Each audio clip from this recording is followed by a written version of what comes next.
मनीषा भिसे मृत्यू प्रकरणामध्ये अर्थातच आपण पाहिलं की काल डॉक्टर सुश्रुत घैसास यांच्यावरती गुन्हा दाखल झाला, ज्याची वाट खरं तर अनेक दिवसांपासून पाहिली जात होती. गुन्हा कधी दाखल होणार असं विचारलं जात होतं.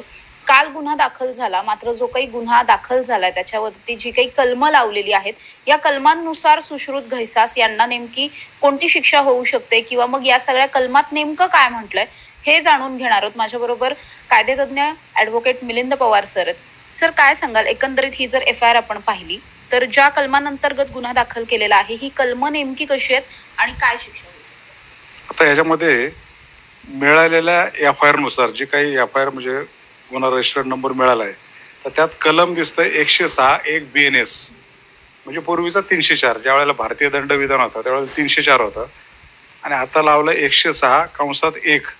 तर त्यामध्ये कुठलाही रजिस्टर्ड डॉक्टर असेल, मेडिकल प्रॅक्टिशनर, आणि त्याच्या हाताने काही निग्लिजन्स घडला आणि त्या निग्लिजन्स निष्काळजीपणातून एखाद्याचा मृत्यू झाला तर हा कलम 106(1) लावला जातो. हा जो काही कलम लावला आहे तो दखलपात्र आहे, पण जामीन पात्र आहे, जामिनास पात्र आहे, बेलेबल आहे आणि ट्रायबल बाय मॅजिस्ट्रेट म्हणजे प्रथम वर्ग न्यायाधीश यांच्यासमोर हा खटला चालला आहे. म्हणजे 106(1) कलम जर पाहिला अतिशय म्हणजे जुजबी असं ते किरकोळ कलम आहे की ज्यामध्ये अटक पण होणार नाही. आता ह्या डॉक्टरवर जर गुन्हा दाखल झाला असेल आहेच, म्हणजे हे जर संबंधित पोलीस स्टेशनला गेले, माझ्यावर गुन्हा दाखल झालाय, मला जामीन द्यायचा आहे, तर पोलीस स्टेशनलाच त्यांना गेट जामीन देऊन सोडतात. इतका तो असं मायनॉर किरकोळ पद्धतीचा गुन्हा आहे. सर, या सगळ्यामध्ये सुश्रुत घैसास यांच्या अटकेची मागणी होतीये. भिसे कुटुंबियांकडून सुद्धा मागणी केली जाते की त्यांना तातडीने अटक करा. मात्र जसं तुम्ही सांगितलं, अटक जरी झाली तरी किती सहज सोप्या पद्धतीने जामीन मिळेल? नाही, अटक करा ही मागणी चुकीची आहे. कारण जो काही कलम लावलाय, शेवटी अटक करायची असेल, नॉन बेलेबल सेक्शन्स असतील, अटक केली तर कोर्टासमोर नेऊन आम्हाला काही गोष्टींचा तपास करायचा आहे. या मुद्द्यांखाली पोलीस कस्टडी पोलीस घेऊ शकतात. पोलीस कस्टडी झाल्यानंतर त्याला जामीन मिळू शकतो. हा झाला नॉन बेलेबल ऑफिसमध्ये. पण हे जे काही कलम आता लावले, ह्या कलमाला पोलीस स्टेशनलाच गेट जामीन होतो. इव्हन डॉक्टरना जर असं वाटलं की पोलीस स्टेशनला न जाता आपण संबंधित न्यायालयासमोर प्रथम वर्ग न्यायाधीश त्यांच्यासमोर स्वतःहून हजर होऊ आणि तसा अर्ज जर केला की माझ्या विरोधात असा खटला गुन्हा दाखल झाला आहे आणि ह्या गुन्ह्यामध्ये मी स्वतः हजर होतोय, तर संबंधित न्यायालयाला त्याला हजर करून घेऊन तात्काळ त्याला जामीन द्यायला लागतो. पण यामध्ये मग त्याला अटक केली, मग डॉक्टरांची चेहरापट्टी, मग कोर्टासमोर अटक करून नेलं, पोलीस कस्टडीची मागणी केली, हे कदापि शक्य नाही. त्यामुळे ती जी मागणी आहे ती चुकीची आहे, कारण सेक्शन हा अवेलेबल लावला आहे. म्हणजे अटक होऊच शकत नाही या गुन्ह्यामध्ये? यामध्ये अटकच होऊ शकत नाही. जर अटक केली तर त्या कलमानुसार त्यांना तात्काळ ऑन द स्पॉट म्हणजे पोलीस स्टेशनला किंवा न्यायालयासमोर त्याला ताबडतोब त्याला जामीन सोडायला लागते. अटक होणार, पण ते अटक हे फक्त कागदोपत्री असते. समजा डॉक्टर पोलीस स्टेशनला गेले तर कागदोपत्री अटक म्हणजे काय, त्यांची चेहरापट्टी, डॉक्टरांचं नाव, गाव, वय काय, हाईट किती, बाकीच्या गोष्टी हे जे वर्णन करतं, कागदोपत्री अटक केली आणि जामिनास पात्र असल्यामुळे त्या तात्काळ त्यांना जामिनावर सोडून दिलं, ही ह्या कलमाची सगळी प्रोसिजर आहे. म्हणजे अगदीच जुजबी स्वरूपाचं हे आपण म्हणू शकतो की याला हे कलम आहे. आणि या सगळ्यामध्ये जे सुरुवातीपासून म्हटलं जात होतं की ज्यावरती सुश्रुत घैसास यांच्यावरती एखादा कडक कलमांतर्गत गुन्हा दाखल करा आणि त्यांना जास्तीत जास्त शिक्षा कशी होईल या अनुषंगाने मागण्या केल्या जात होत्या, तसं काही होताना दिसत नाहीये, कारण अगदीच जुजबी कलम लावलंय जसं सरांनी सांगितलं. पण सर, या सगळ्यामध्ये सुरुवातीपासूनच दीनानाथ मंगेशकर रुग्णालयावरती सुद्धा गुन्हा दाखल करा अशी मागणी केली जात होती. तर या सगळ्या प्रकरणामध्ये जर आपल्याला एखाद्या संस्थेवरती अशा पद्धतीचा गुन्हा दाखल करायचा असेल तर मग त्याची प्रोसिजर काय असते? आता यामध्ये कसं आहे की जे काही हा प्रकार घडला, जे काही माध्यमातून बातम्या आल्या, त्या बातम्याचं अवलोकन केलं असं दिसतं की हे जे काही घायसास डॉक्टर आहेत हे त्या मंगेशकर हॉस्पिटलमध्ये डॉक्टर म्हणून तिथं वर्किंगमध्ये कामामध्ये होते. ते सगळं जे आहे धर्मादाय आयुक्तांच्या अंडर चालणारं हॉस्पिटल आहे. म्हणजे ते काही घायसास यांच्या मालकीचं हॉस्पिटल नाही. म्हणजे घायसास हे तिथं कामाला जात होते आणि तिथं मंगेशकर हॉस्पिटलचं जे प्रशासन आहे, ॲडमिनिस्ट्रेशन, ते सगळ्या डॉक्टरांना त्यांचा मोबदला डॉक्टर म्हणून जो काय असेल ते त्यांना देतात. म्हणजे हे जे काही पेशंट तिथं गेलं हे काय डॉक्टरांचं डायरेक्ट पेशंट नव्हतं. डायरेक्ट त्यांना फी मागण्याचा अधिकार नाही. माझी फी एवढी झाली, एवढे चार्जेस माझे होतील. खाजगी दवाखान्यामध्ये आपल्याला एस्टिमेट मिळतं, पण इथं होत नाही.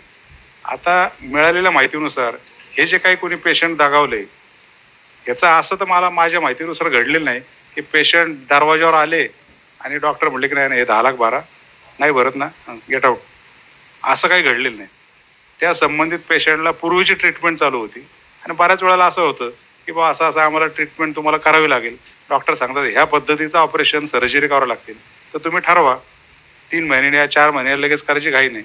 आणि मग मे बी पेशंट गेले असतील, तो हे सगळं करायचं असेल तर खर्च किती होऊ शकतो. आणि म्हणून एक टेंटेटिव्हली हे काही घायसासांनी एकटे ते लिहिलं असेल असं नाही, पण त्यांनी संबंधित डॉक्टर ट्रीटमेंट मग एक्सरे सर्जरी बऱ्याच गोष्टी असतात भूल देण्यापासून. पण सगळ्याला टेंटेटिव्हली किती खर्च होऊ शकतो? 10 लाख. हा 10 लाख रुपये फक्त त्यांनी एका कागदावर लिहून दिला. हा एवढंच त्यांचं घडलंय. पण ह्याच्यामध्ये त्यांचं इंटेन्शन असं नव्हतं की 10 लाख भरले नाही म्हणून पेशंटला परत पाठवून दिलं आणि ते दाखवलं. त्यामुळे निग्लिजन्स जे कलम लावलंय ते बसत नाही. मग हे हॉस्पिटलच्या वतीने त्यांनी जर लिहिलं असेल तर संबंधित हॉस्पिटलचे कोणाशी कन्सल्टेशन केलं, घायसासांकडे चौकशी करून ह्या दिनानाथमध्ये तुम्हाला हे सगळं कोणी सांगितलं, तिथे कुठं कुठं ट्रीटमेंट सर्जरीचे चार्जेस काय, कोणाला विचारून लिहिलं, हे जर केलं तर दीनानाथ मंगेशकरचं प्रशासन यामध्ये 100% इन्व्हॉल्व असणार अशी मला खात्री. त्या पद्धतीने जर तपास झाला असता तर मंगेशवरवर कुठेतरी कारवाई झाली असते असं एक वकील म्हणून मला वाटतं. पण सर या सगळ्यामध्ये जसं आता तुम्ही सांगितलं की या सगळ्यामध्ये त्यांनी निग्लिजन्स आपण ज्याला म्हणतोय, निष्काळजीपणा केला, हलगर्जीपणा केला असं आपण म्हणतोय. पण या सगळ्यावरती जर आपण खरंच पाहायला गेलं तर या सगळ्यामध्ये घैसास यांनी खरं तर या पेशंटला ऑपरेट करायला घेतलेलंच नव्हतं. त्यांची ऑपरेशनची तयारी फक्त झालेली होती, मात्र ऑपरेशन केलंच नाहीये. जर हे कलम जसं तुम्ही सांगितलं त्या पद्धतीने जर एखादी ट्रीटमेंट घेत असताना डॉक्टरकडून काहीतरी चुकलेलं आहे आणि मग पेशंट दगावला तर त्यामध्ये लागणारं हे कलम आहे. मग जर घैसास यांनी त्या महिलेची सर्जरीच केली नाही, तिच्यावरती कुठलेही उपचार केले नाहीत, तर मग त्यांच्यावरती हा जो दाखल झालेला गुन्हा आहे तो खरंच त्यांच्यावरचं हे कलम योग्य आहे असं वाटतं? नाही, एक आमचा रोजचा रेग्युलर अनुभव एक वकील म्हणून सांगतो की बेसिक हे जे कलम लावले हे भविष्यामध्ये 100% न्यायालयामध्ये टिकणार नाही. डॉक्टरांच्या विरोधात हा गुन्हाही सिद्ध होणार नाही. शेवटी निग्लिजन्स म्हणजे काय, एखादी सर्जरी करायला घेतली आणि त्या सर्जरीमध्ये निष्काळजीपणामधून काही चूक घडली आणि त्यात जर पेशंट दगावला तर हा सेक्शन हा कलम लावणं बरोबर आहे. पण यामध्ये डॉक्टरांची चूक काय आहे की त्यांनी फक्त 10 लाख रुपये इस्टिमेट लिहून दिलं. याच्यामध्ये निग्लिजन्स तुम्हाला कसा म्हणतो? म्हणजे जो कलम लावलाय आणि त्या कलमची जी डेफिनेशन आहे हे न्यायालयासमोर सिद्ध होणार नाही. त्याच्यामध्ये निग्लिजन्स कुठला दिसत नाही. निग्लिजन्स करायचा म्हणला डीपमध्ये तपास केला तर मग दीनानाथ मंगेशकरचं प्रशासन, इतर डॉक्टर, बाकीच्या गोष्टी सगळ्याकडे तपास केला तर मग सगळे त्यामध्ये दोषी होतील. पण फक्त 10 लाख रुपये इस्टिमेट लिहून दिलं हा निग्लिजन्स होत नाही. आणि त्या 10 लाखामुळं पेशंट दगावला असं म्हणता येणार नाही, कारण पेशंट दुसरीकडे ट्रीट झालाय, डेथ पण दुसरीकडे झालेली आहे. त्यामुळे डायरेक्ट घायसा जनता सकृतदर्शनी यामध्ये इन्व्हॉल्वमेंट दिसत नाही. आणि म्हणून भविष्यामध्ये हा खटला हा गुन्हा न्यायालयामध्ये सिद्ध होणार नाही. फक्त एक कारवाई करायची म्हणून केलेली कारवाई असं मला एक वकील म्हणून मला वाटतं. सर या सगळ्यात जसं तुम्ही सांगितलं की करायची म्हणून कारवाई केली असं वाटतंय, मात्र तरी सुद्धा या सगळ्यामध्ये इंडियन मेडिकल असोसिएशन जे आहे त्यांनी सुरुवातीपासूनच सुश्रुत घैसास यांची बाजू घेतलेली होती. अजूनही ते त्यांच्या भूमिकेवरती ठाम आहे की हा जो काही गुन्हा आहे तो चुकीच्या पद्धतीने दाखल केलेला आहे. हा गुन्हा खरं तर यामध्ये ही कलमच लागू पडत नाहीत आणि वेळ पडली तर आम्ही वकिलांची फौज सुद्धा उभी करू, सुश्रुत घैसास यांच्या पाठीशी उभं राहू, कारण त्यांचं काही या सगळ्यामध्ये चुकलेलं नाहीये असं मेडिकल असोसिएशनचं म्हणणं आहे. कायदे तज्ज्ञ म्हणून तुम्हाला काय वाटतं, खरंच यामध्ये वकिलांची फौज उभी करावी लागेल की म्हणजे अगदीच? नाही, शेवटी कसं असतं, जसं डॉक्टर आहे त्यांचं असोसिएशन असतं, जसं आमचं वकील आमचं बार असोसिएशन असतं, प्रत्येकाच्या संघटना असतात. आणि मग संघटनेचं काम काय असतं? आता समजा डॉक्टर घैसासांना एक वकील म्हणून मला विचारलं तर मी काय सांगेल, ह्यांना टार्गेट केले कारण नसताना. असोसिएशन म्हणून त्यांचे असोसिएशन काय म्हणणार की डॉक्टरना तुम्ही टार्गेट करताय. आणि जर अशी सवय लागली, रोज अशा घटना हॉस्पिटलमध्ये दगावतात, बरे होतात, बऱ्याच गोष्टी घडत असतात, उद्या उठसूट काही झाले की डॉक्टरना तुम्ही आरोपी करताल. आणि म्हणून संबंधित डॉक्टरना प्रोटेक्ट करणं हे कुठल्याही असोसिएशनचं काम असतं. आणि त्या भूमिकेतून ते बोलले असतील. आजही जर आता हा गुन्हा दाखल केला आहे तर त्यांचं मेडिकल असोसिएशन त्यांच्या पाठीशी उभं राहील, फाईट देतील. वकील देणं, वकील उभं करणं हा प्रत्येकाचा कायद्याचा अधिकार आहे आणि ते त्यासाठी ते प्रयत्न करतील असं मला वाटतं. सर परत एकदा पूर्वीच्या प्रश्नावरती मी येते की जेव्हा आपल्याला एखाद्या संस्थेवरती गुन्हा दाखल करायचा असतो तर मग जर बायचान्स या सगळ्यामध्ये दीनानाथ मंगेशकर रुग्णालयावरती गुन्हा दाखल झाला तर त्यामध्ये जी काही कारवाई होईल ती कुठल्या व्यक्तीवरती होत असते? नाही, आता कसं आहे की हा सगळा चॅरिटीच्या अंडर चालणारा दवाखाना आहे. मग ह्या दवाखान्यावर कारवाई करायची असेल तर पहिल्यांदा तुम्हाला चॅरिटी कमिशनरची परमिशन घ्यायला. ते सुद्धा काय अवघड नाही. पोलिसांनी जर पत्र दिलं की असा असा गुन्हा आम्हाला निष्पन्न झालाय, गुन्हा घडलाय, तर ह्या संबंधित लोकांवर ट्रस्टी कोण असतील संबंधित, आम्हाला गुन्हा दाखल करायचा आहे. मग त्या संस्थेवर गुन्हा दाखल होऊ शकतो. कारण चॅरिटेबल ट्रस्ट म्हणलं की ट्रस्टी वेगळे आणि हा सगळा प्रकार घडला डॉक्टर हा जो काही निग्लिजन्स दाखवला हा वेगळ्या पद्धतीचा आहे. मग उद्या संस्थेवर जरी कारवाई करायची म्हटली तर ट्रस्टीनं आरोपी कसं करता येईल? मग उद्या आपल्याला असं म्हणता येईल की प्रत्येक ट्रस्टीचं आपली संस्था यांचा वॉच आहे का, हे सगळं का व्यवस्थित चाललंय का, हे सगळं बघायला पाहिजे. पण हा सगळा नंतरचा प्रश्न आहे आणि म्हणून सकृतदर्शनी लगेच मंगेशकर हॉस्पिटलवर गुन्हा दाखल करतील आणि करायचं म्हणलं तर ट्रस्टीनं होईल आणि ट्रस्टीनं करायचं म्हटलं की चॅरिटी कमिशनची परमिशन लागते. परमिशन घेऊन मग गुन्हा दाखल होतो. ही फार लांबची आणि मोठी प्रोसिजर आहे. सर, या सगळ्यामध्ये आत्ता जे कलम लागलंय ते अगदीच जुजबी आहे जसं तुम्ही सांगितलं त्या पद्धतीने, पण यामध्ये आणखी काही कलम ऍड होऊ शकतात जसं जसं तपास होईल चौकशी होईल असं काही? नाही, आता जो काही प्रकार घडला आहे की एका पेशंटची डेथ झाली, आता जी काही एफ आय आर आपल्याला दिसती ह्या एफ आय आर नुसार ह्या डॉक्टरांच्या निष्काळजीपणामध्ये तो पेशंट दगावला. त्यामुळं ते जर त्यांनी व्याख्या दिली असेल तर त्या व्याख्येला अनुसरून हे जे कलम लावलं ते बरोबर आहे. मग ह्याच्यामध्ये अजून वेगळं कलम कुठलं वाढणार नाही. नॉन वेलेबल म्हणजे दखलपात्र गुन्ह्याचं सेक्शन तर येऊ शकत नाही. हे जे लावलंय ह्याच्यावरच आता गुन्हा दाखल झालाय.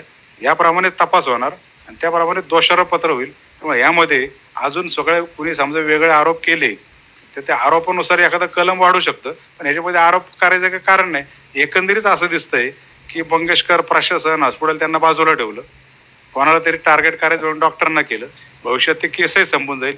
यातनं हा सगळा प्रकार असा हळूहळू बाजूला काढण्याचा प्रयत्न एक वकील म्हणून दिसतोय असं मला वाटतं. सर, या सगळ्यामध्ये कायदे तज्ज्ञ म्हणून तुमची जर आपण भूमिका पाहायला गेलो तर तुम्हाला काय वाटतं, कायद्याच्या कचाट्यातून कायद्याच्या खूप पळवाटा असतात, या सगळ्यामधून सुश्रुत घैसात हे अगदी सही सलामत सुटतील असं वाटतं का?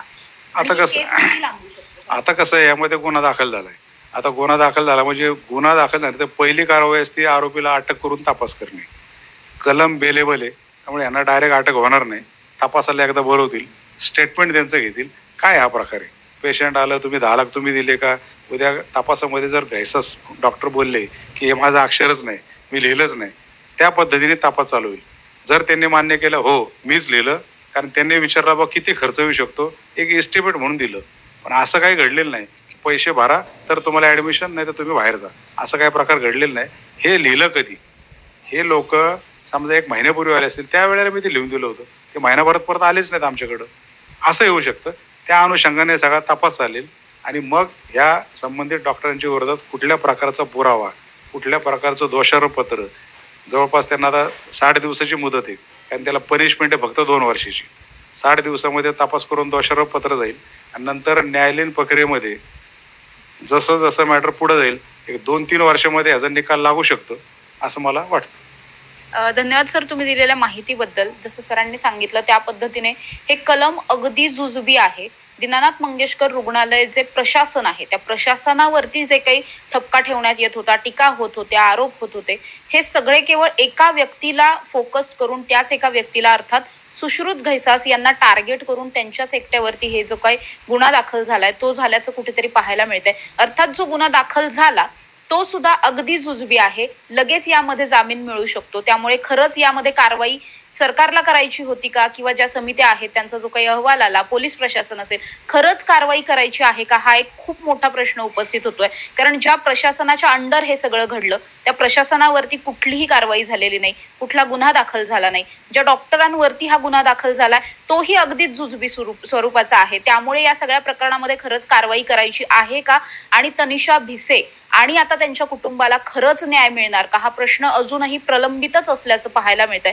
या सगळ्या प्रकरणात पुढे काय होतं हे पाहणं महत्वाचं असणार आहे. मात्र आता सुश्रुत घैसास यांच्यावरती जो गुन्हा दाखल झालाय त्यासाठी ते जामीन मागण्यासाठी जातात का, त्यांना जामीन होतो का, हे देखील पाहणं तितकंच महत्वाचं असणार आहे. कॅमेरा पर्सन अमित सह समृद्धी जाधव, टॉप न्यूज मराठी, पुणे.